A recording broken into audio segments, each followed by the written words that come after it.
अस्सलाम वालेकुम। गंधक को तेल करने का एक इंतहाई और अच्छा और शानदार और मौसर तरीका है शीर मदार की मदद से कि किस तरीके से हम शीर मदार में अग के दूध में गंधक को जो है वो आप तेल कर सकते हैं। याद रहे, सबसे पहले जो गंधक है उसको साफ़ करें, उसका मुसफ़ा होना ज़रूरी है तेल करने से पहले। फिर उस गंधक का कैमुनार होना ज़रूरी है। कैमुनार करना भी आप लोग को आता है, गंधक को जो है वो साफ़ करना भी आप लोग को आता है। अगर नहीं आता तो उसकी आप वीडियो देख सकते हैं। एक बात, उसके बाद अब दूसरा काम क्या है, आप एक चीनी की प्याली लें, उसमें शीर मदार से उसको भरें, उसमें वो 5-4 डलियाँ जो है 5-5 ग्राम की वो डाल दें। यानी आप फॉर एग्जांपल आप 4 डलियाँ ले लें 5-5 ग्राम के, 2 तोले बना लें, ठीक है।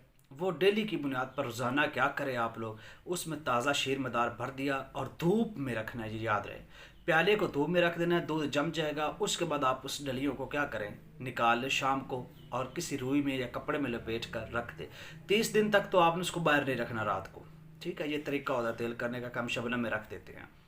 रोज़ाना क्या करें, उन डलियों को उठाएं, वो रुई से या कपड़े से जो अंदर लपेट कर रखी हैं प्याली में डालें, नया शीर मदार से उस प्याली को भर दे। पहले दूध लें, डलियों को बाहर ले जाने की ज़रूरत नहीं है कि वहाँ पे शीर मदार में आप किसी प्याली में दूध लें, डलियों को उसमें डाल दे, ऊपर से वह दूध दूसरी चीनी वाली प्याली में डाल दे और धूप में रख दे।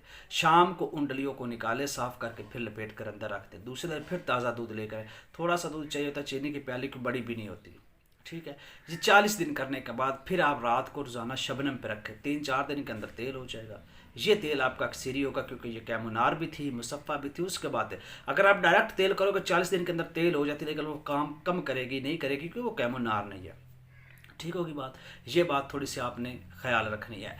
इसके बाद अब ये जो आप लोगों के पास तेल हो चुका है, ये आज जिनके बाल नहीं होते सर के गंजेपन के लिए जो है ये बहुत बड़ा अक्सरी है। और अक्सर गरी में तो फिर गंधक के तेल की क्या ही मिसाल है। आप इसको अगर चाहे जहाँ पे मर्ज़ी इसको अपने तरीके से इस्तेमाल कर सकते हैं।